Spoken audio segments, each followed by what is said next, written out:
जय जगन्नाथ मेरे प्यारे साथियों, उड़ीसा बुक यूट्यूब चैनल को आप लोगों को स्वागत करता हूं। आज हम 10वीं कक्षा के अनमोल वाणी के तुलसीदास के पद को पढ़ेंगे। उससे पहले हम तुलसीदास जी के बारे में कुछ जानकारी ले लेते हैं। भक्त कवि तुलसीदास का जन्म सन 1532 में उत्तर प्रदेश के राजापुर में हुआ और देहांत सन 1633 में। भक्त कवि तुलसीदास जन्म 1532 मसीह उत्तर प्रदेश राजापुर सहर रही एवं तांको देहांत व मृत्यु 1633 मसीह रही। पिता माता के स्नेह से वंचित होकर बचपन में उनको बड़ा कष्ट उठाना पड़ा। पिता माता को स्नेहरू से वंचित होते कारण पिला दिन बापा माँ चली जाते, तेणु से तांको बहुत कष्ट उठाइबा को पड़ता, बहुत कष्ट सहबा को पड़ता। सौभाग्य से गुरु नरहरि दास ने उनकी बड़ी मदद की। सौभाग्यवशतः तांको गुरु नरहरि दास से माननको बहुत साहाय्य करथिले। तुलसीदास को बहुत साहाय्य करथिले तांको गुरु नरहरि दास। तुलसी राम भक्त थे और यौवन काल में ही साधु बन गए। तुलसीदास राम भक्त थे एवं से यौवन काल ही से साधु बनी जाइए। वे रामानंद उनके गुरु थे। तुलसीदास के गुरु कौन थे? तुलसीदास के गुरु रामानंद स्वामी थे। वे हिंदी और संस्कृत के बड़े पंडित थे, दोनों विषय में। वे तुलसीदास जी हिंदी और संस्कृत दोनों विषय में बड़े पंडित थे। उस समय मुगलों का शासन था। उस समय किसके शासन था? मुगलों का शासन था। तुलसीदास जी के समय मुगलों का शासन चलता था। देश की सामाजिक और धार्मिक परिस्थितियां अस्तव्यस्त थीं। देशर सामाजिक एवं धार्मिक परिस्थिति सबू अस्तव्यस्त थिला। तुलसीदास ने रामचरितमानस लिखकर लोगों के सामने निष्कपट जीवन और आचरण का उदाहरण रखा। तुलसीदास रामचरितमानस लेखी से निष्कपट जीवन एवं आचरण किपरि आमे करिबा ता विषय लिखिथिले भगवान रामंकर उदाहरण दे। आज भी यह देश का अत्यंत लोकप्रिय ग्रंथ है। तुलसीदास जी रामचरितमानस आज भी देशरे अत्यंत लोकप्रिय ग्रंथ अटे। जनसाधारण उसे बड़े चाव से पढ़ते हैं। देशर जनसाधारण यह पढ़ा को बहुत इच्छा प्रकाश करती। दुखी, निराश तथा भक्त लोगों को रामचरितमानस पढ़कर सुख शांति मिलती है। दुखी लोक मानू जी निराश थी, भक्त लोक मानू मध्य रामचरितमानस पढ़ी से सुख शांति मिलता है। विनय पत्रिका, कवितावली, दोहावली, गीतावली आदि उनके अनेक ग्रंथ हैं। अनेक ग्रंथ इसके अलावा रामचरितमानस के अलावा उन्होंने अनेक कविता भी लिखी है। विनय पत्रिका, कवितावली, दोहावली, गीतावली आदि उनके अनेक ग्रंथ हैं। वे अवधी और ब्रजभाषा दोनों में लिखते थे। तुलसीदास जी अवधी और ब्रजभाषा दोनों भाषा में लिखते थे। आज उनके दोहों को हम पढ़ेंगे, उसके बारे में जानेंगे। तुलसी मीठे बचन ते सुख उपजत चहु और, बसीकरण यह मंत्र है परिहरु बचोर न कठोर। गोधन गजधन बाजीधन और रतन धन खान, जब आवे संतस धन सब धन धूरी समान। रोस नो रसना खलियो बरु खलियो तरवारी, सुनत मधुर परिणाम हित बोलियो वचन विचारी। तुलसी मीठे बचन ते सुख उपजत चहु और, बसीकरण यह मंत्र है परिहरु वचन कठोर। ये दोहा पढ़ने से पहले, इसको समझने से पहले हम इसके समानार्थी शब्द को याद कर लेते हैं। पहले शब्दार्थ मीठे का समानार्थी शब्द मीठा या मधुर। वचन का समानार्थी शब्द बात या वाणी। ते का मतलब से या द्वारा। उपजत उपजना पैदा होना। चहुं ओर का मतलब चारों ओर। वशीकरण, वशीकरण ऐसे भी हम लिख सकते हैं, तालव्य स कर सकते हैं। बस में या अधीन में कर लेने को वशीकरण कहते हैं। किसी के अधीन में कर लेने को क्या कहते हैं? वशीकरण कहते हैं। मंत्र प्रभावी शब्द होते हैं। मंत्र क्या है? प्रभावी शब्द है। सलाह है, एक प्रकार सलाह भी कह सकते हैं उसको, परामर्श कह सकते हैं। वेदों के गायत्री आदि वेदादि साधन वाक्य जिनसे यज्ञादि का विधान हो, इसे मंत्र कह सकते हैं। परिहरू का मतलब क्या होता है? परिहरू का मतलब परित्याग करना या त्याग देना या छोड़ना। कठोर का मतलब क्या होता है? कठिन या कड़ा, सख्त, दृढ़, अप्रिय, जो भी बोल सकते हो। गोधन गाय धन स्वरूप है। गाय रूपी धन को हम क्या कहते हैं? गोधन कहते हैं। गाय रूपी धन को क्या कहते हैं? गोधन कहते हैं। गज हाथी, गज का मतलब क्या है? हाथी। बाजी का मतलब, बाजी का समानार्थी शब्द घोड़ा है, अश्व भी है। घोड़ा और अश्व। खान, खान का समानार्थी शब्द भंडार। आवे का समानार्थी शब्द आता है।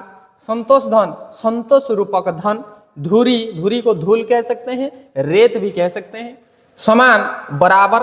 रोष, गुस्सा, क्रोध या रुखाई। रसना, जीभ, जीहवा कह सकते हैं, जबान कह सकते हैं, रसना कह सकते हैं। इसके 4 समानार्थी शब्द दिया गया है। खोलना, बोलना। बरु, बल्कि और बरन। तलवारी का समानार्थी शब्द तलवार, खड्ग, कृपाण। परिणाम, परिणाम, नतीजा, हित, मंगल, भलाई। विचारी, विचार करके, सोच समझकर। तो चलो हम दोहा को समझेंगे। तुलसी मीठे वचन ते, सुख उपजत चहुं ओर। वशीकरण यह मंत्र है, परिहरू वचन कठोर। तुलसीदासଙ୍କ ମତରେ ମିଠା କଥା ଦ୍ୱାରା ବା ମଧୁର ବାଣୀ ଦ୍ୱାରା ଚାରିଆଡ଼େ ସୁଖର ବାତାବରଣ ଖେଳିଯାଏ। ସମସ୍ତେ ସୁଖୀ ହୁଅନ୍ତି, କାହାକୁ ଦୁଃଖ ପହଞ୍ଚେ ନାହିଁ। ତେଣୁ ମିଠା ବଚନ, ମିଠେ ବଚନ ବା ମଧୁର ବାଣୀ ଦ୍ୱାରା, ମଧୁର ବାଣୀକୁ ସେ ବଶୀକରଣ ମନ୍ତ୍ର ସହିତ ସମାନ କରିଛନ୍ତି। ବଶୀକରଣ ମନ୍ତ୍ର ସହିତ ତୁଳନା କରିଛନ୍ତି ମଧୁର ବାଣୀକୁ। ଆମେ ମଧୁର ବାଣୀ କହିବା ଦ୍ୱାରା ଅନ୍ୟକୁ ଆମେ ନିଜ ଅଧୀନକୁ ଆଣିପାରିବା।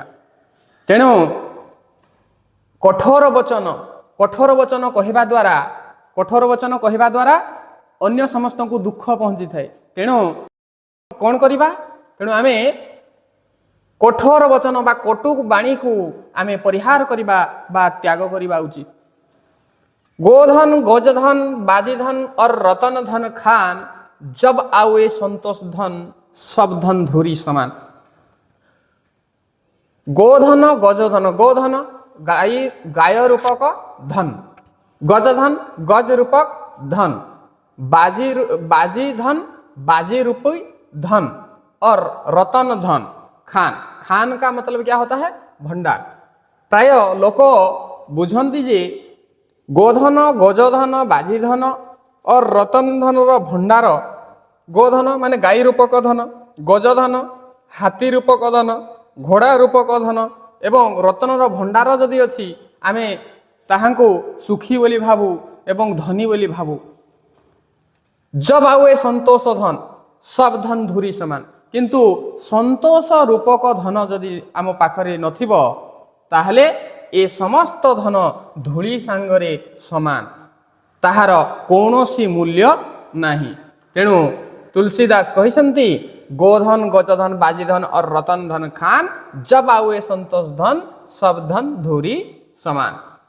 जदि गोधन, गजधन, बाजीधन एवं रत्नर भंडार मध्य थाउ, जदि मनरे आमर संतोष नहीं, मनरे खुशी नहीं, तेबे एई सबु धन धूली सहित समान।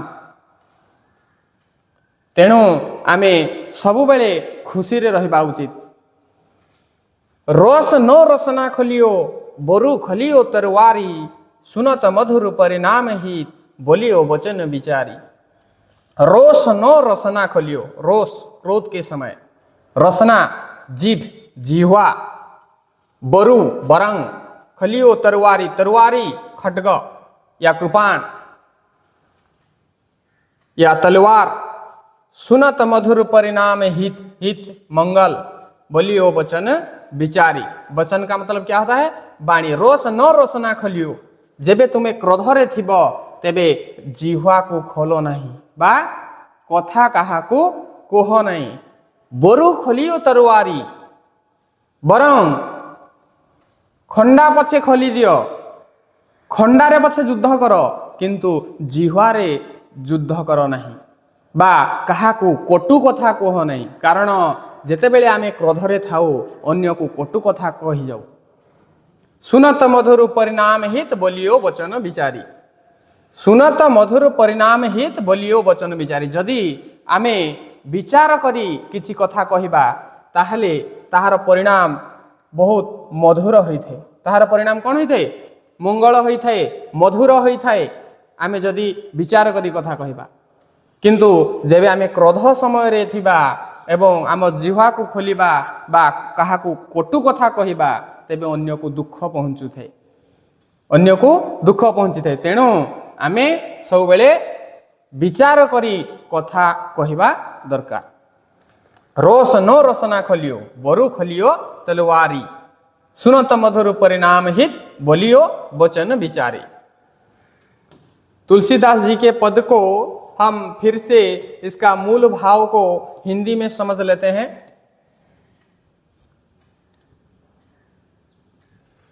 तुलसी मीठे वचन ते सुख उपजत चहुर, वशीकरण यह मंत्र है परिहरु वचन कठोर। इसका मतलब क्या होता है? इसका मतलब होता है मीठे वचन सबको प्रिय होते हैं। मीठे वचन सबको प्रिय होते हैं। मीठी वाणी से हम सबको अपने बस में कर सकते हैं। मीठी वाणी से क्या कर सकते हैं? हम सबको अपने बस में कर सकते हैं। मीठी वाणी से सब और शांति बनी रहती है। मीठी वाणी से और क्या होता है? मीठी वाणी से सब और शांति बनी रहती है। क्या बनी रहती है? शांति बनी रहती है। सबको सुख मिलता है। मीठी वाणी से सबको सुख मिलता है। ठीक इसके विपरीत कड़वे वचन सबको दुख पहुंचाते हैं। ठीक इसके विपरीत कड़वे वचन क्या करते हैं? कड़वे वचन सबको दुख पहुंचाते हैं। मीठे वचन तो वशीकरण मंत्र के समान है। मीठे वचन किसके समान है? मीठे वचन वशीकरण मंत्र के समान है। वशीकरण मंत्र क्या है? वशीकरण मंत्र जो अपने अधीन में करने वाला मंत्र। इसीलिए मीठे वचन किसके समान है? वशीकरण मंत्र के समान है। सबको बस में करने वाला, सबको निजी अधीन में करने वाला। इसीलिए हमें कड़वे वचन न बोलकर क्या बोलना चाहिए? मीठी वाणी ही बोलनी चाहिए। इसीलिए हमें कड़वे वचन न बोलकर मीठी वाणी ही बोलनी चाहिए। फिर एक बार इसको समझ लेते हैं। मीठे वचन सबको प्रिय होते हैं। मीठी वाणी से हम सबको अपने बस में कर सकते हैं। मीठी वाणी से सब और शांति बनी रहती है, सबको सुख मिलता है। ठीक इसके विपरीत कड़वे वचन सबको दुख पहुंचाते हैं। ठीक इसके विपरीत कड़वे वचन दूसरे को क्या पहुंचाते हैं? दुख पहुंचाते हैं। मीठे वचन तो वशीकरण मंत्र के समान है। इसीलिए हमें कड़वे वचन न बोलकर मीठी वाणी ही बोलनी चाहिए। तो दूसरा पद को हम समझेंगे। गोधन, गजधन, बाजीधन और रतन धन खान, जब आवे संतोष धन, सब धन धूरी समान। गोधन, गजधन, बाजीधन और रतन धन खान, जब आवे संतोष धन, सब धन धूरी समान। इसका मतलब है आमतौर पर साधारणतः हमारी धारणा है कि हमारी धारणा है कि जिसके पास पर्याप्त गाय भैंस, हाथी या घोड़े हैं या धनरत्न, हीरा, मोती आदि हैं, वह सबसे बड़ा धनी है।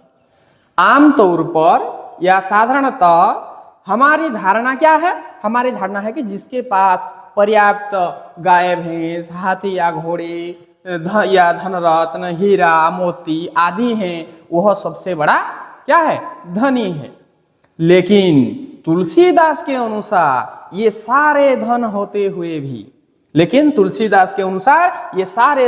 हुए भी अगर मन में संतोष धन नहीं है, अगर ये सारे, लेकिन तुलसीदास के अनुसार ये सारे धन होते हुए भी अगर मन में क्या नहीं है, संतोष नहीं है, अगर मन में संतोष नहीं है तो ये सब मूल्यहीन है। संतोष रूपी धन के सामने ये सब धन किसके बराबर तुच्छ हैं?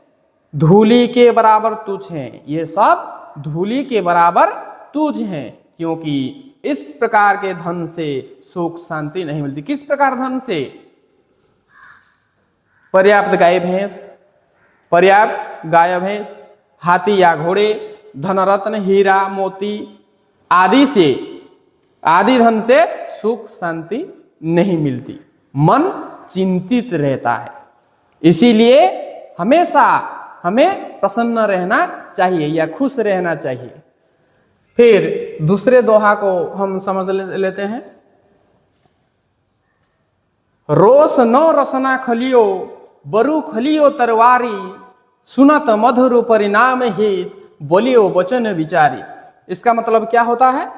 इसका मतलब होता है जब क्रोध अधिक हो, जब क्रोध अधिक हो तो जीभ नहीं खोलनी चाहिए। जब क्रोध में अगर हम क्रोध में हो तो हमें अपना जीभ नहीं खोलना चाहिए। क्रोध में मनुष्य कड़वी बातें बोल जाती है। क्यों हमें क्रोध के समय जीभ नहीं खोलनी चाहिए? क्योंकि क्रोध में मनुष्य कड़वी बातें बोल जाती हैं, अर्थात किसी को कुछ नहीं कहना चाहिए। क्रोध में मनुष्य क्या करता है? कड़वी बातें बोल जाता है, अर्थात किसी को कुछ हमें नहीं कहना चाहिए। ये कड़वी बातें तलवार से भी अधिक घाव करती हैं। ये कड़वी बातें तलवार से भी क्या करता है? अधिक घाव करता है।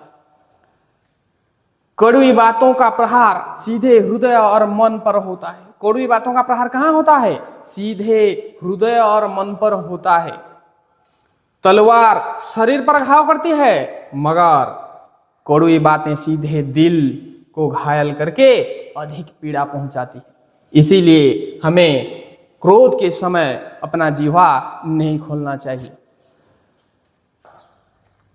आज के लिए इतना। अगर आपको ये वीडियो पसंद आता है तो लाइक एंड सब्सक्राइब कीजिए। धन्यवाद।